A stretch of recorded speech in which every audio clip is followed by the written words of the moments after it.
kaip išgyvendinti kaltės jausmą. Tai čia ne tik apie kaltės jausmą, kaip iš vis nerimą išgyvendinti, kaip išgyvendinti viską, kas įtempta iš mūsų, kaip tapti ramybė. Va čia visa esmė. Kaip nemeilę paversti meilę savyje, va kur visa esmė. Tai čia ir kaltė, ir baimė, ir įtampa, ir nerimas, ir pagieža, ir kerštas, viskas, visi jausmai, tie, kas įtempti, mes galim tai atpalaiduoti. Kaip tai padaroma?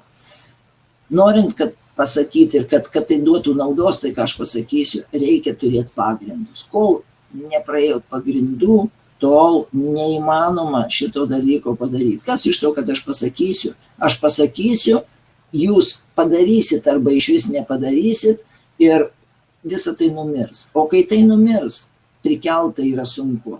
Todėl aš tiesiog negaliu dabar pasakyti. Pirmiausiai reikia gauti išminties pagrindus.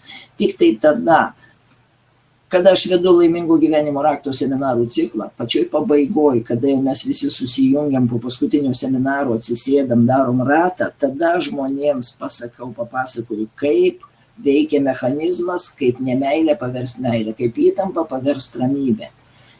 Ir tie žmonės, kurie pasiryžę tai gauti, jie tiesiog skiria laiką, pasirengia. Tačiau, kada jie gauna šitą mechanizmą, tai iš tikrųjų neišeina iš karto jo pritaikyti, nes vienas laukia ne karys, vienam tai sunku. Norint tai pritaikyti, reikia, žinot ko?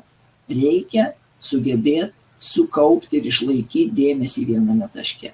Nors kažkiek tai daugiau, negu kad mes paprastai galim. Žinot, kiek dabar paprastas žmogus gali išlaikyti dėmesį viename taške?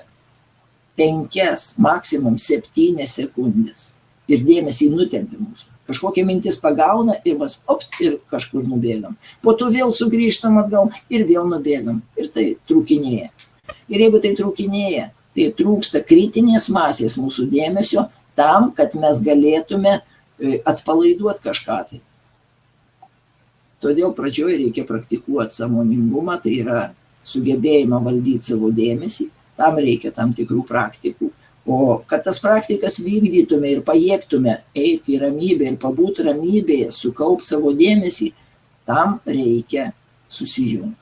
Tai vat vėlgi viskas susiveda į tai.